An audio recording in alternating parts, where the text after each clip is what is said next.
भाजपा में संगठन चुनाव में हो रही देरी का असर अब प्रदेशों पर भी पड़ने लगा है। खासकर भाजपा की सत्ता वाले प्रदेशों में आ रही अंदरूनी खबर कुछ ठीक नहीं है।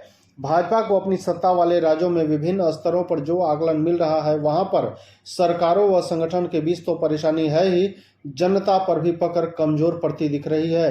राज्यों के नेता भी केंद्रीय नेताओं से अलग अलग मुलाकातों में अपना फीडबैक दे रहे हैं। भारतीय जनता पार्टी के अधिकांश राज्यों के संगठन चुनाव पूरी होने के बाद ही राष्ट्रीय स्तर पर चुनाव नहीं हो सके हैं। इसका असर अब राज्यों पर भी पड़ने लगा है।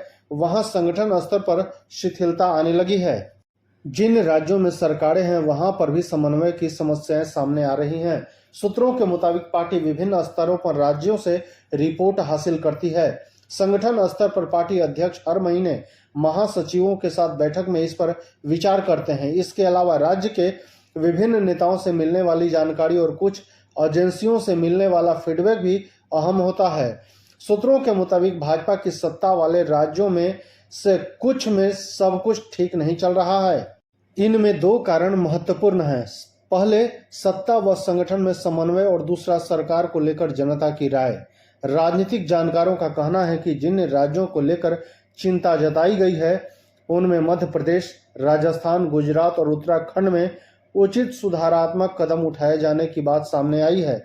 इनमें गुजरात में अभी संगठन चुनाव अभी नहीं हुए हैं। पार्टी आला कमान ने संकेत दिए हैं कि जिन राज्यों में स्थिति ठीक नहीं है, उनको जरूरी सलाह दी गई है और कदम उठाने को कहा गया है।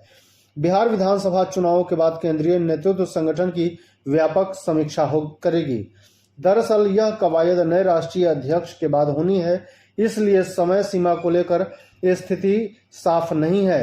हालांकि भाजपा का यह स्पष्ट कहना है कि केंद्र से दी गई सलाह के बावजूद स्थिति नहीं बदलती है तो उसे बदलाव की तरफ जाना पड़ सकता है। धन्यवाद।